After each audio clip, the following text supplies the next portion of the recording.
নমস্কার বন্ধুরা, মিসেস ভৌমিক কিচেনে আপনাদের সবাইকে স্বাগত জানাই।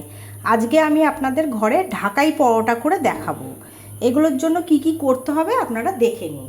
প্রথমে আমি এখানে ময়দা, পরিমাণ মতো নুন আর ঘি দিয়ে ভালো করে বেশি করে ময়াম দিয়ে মেখে ডোটা তৈরি করে রেখেছি। দেখুন ঠিক এরকমভাবে ডোটা 1 ঘন্টা ধরে আমি মেখে রেখে দিয়েছিলাম। এখানে আমি সাদা তেল নিয়েছি আর এই বাটিতে 2 চামচ কর্নফ্লাওয়ার নিয়েছি। এই কর্নফ্লাওয়ারটা আমি একটু সাদা তেল দিয়ে, রিফাইন তেল দিয়ে একটু গুলে মেখে নেব। দেখুন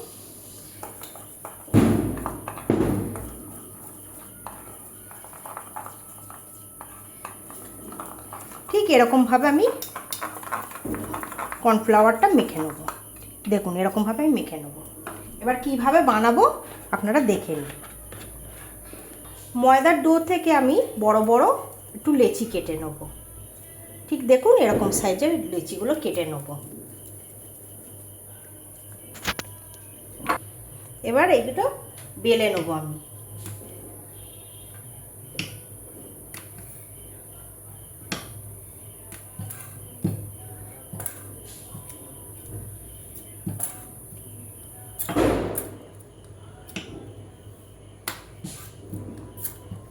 ভালো করে বেলে নেব।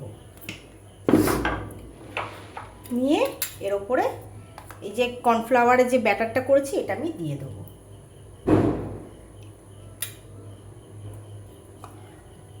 ভালো করে পুরো এই রুটিটার মধ্যে দিয়ে দেবো।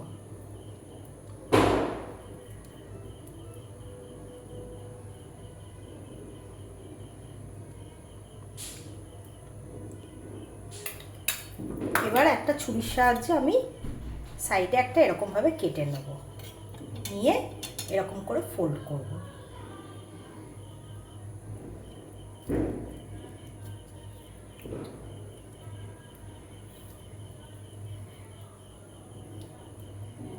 ঠিক দেখুন এরকম গোলাপ ফুলের মতো দেখতে লাগছে। এরপরে উপরে এই শেষের দিকের এটা ধরে, ময়দার এটা ধরে আমি এরকমভাবে পানের খিলির মতো মুড়ে মুড়ে দেবো।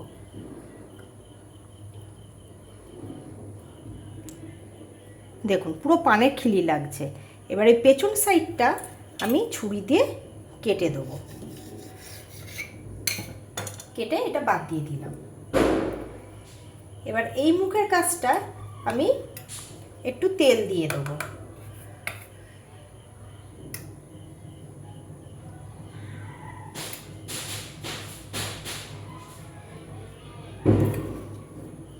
দিলে একটা লেচি তৈরি হয়ে গেল। এবার আমি এটাকে হাত দিয়ে আস্তে করে চেপে দেবো। দিয়ে এটা হালকা হাতে আমি বেলে বেলে নেব। হালকাভাবে বেলে বেলে নিতে হবে।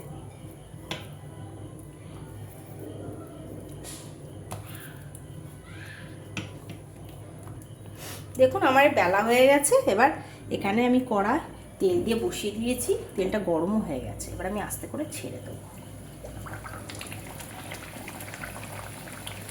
এবার এই তেলটা তুলে তুলে মাঝখানটা দিতে থাকবে।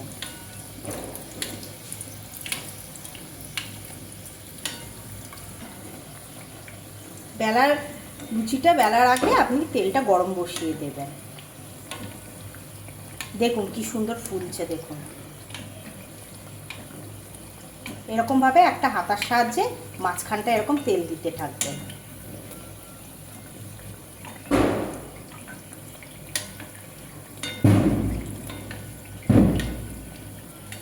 আমি এবার এটা আস্তে করে উল্টে দেবো।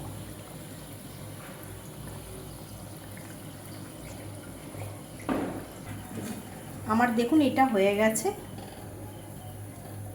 ঢাকাই পরোটাটা।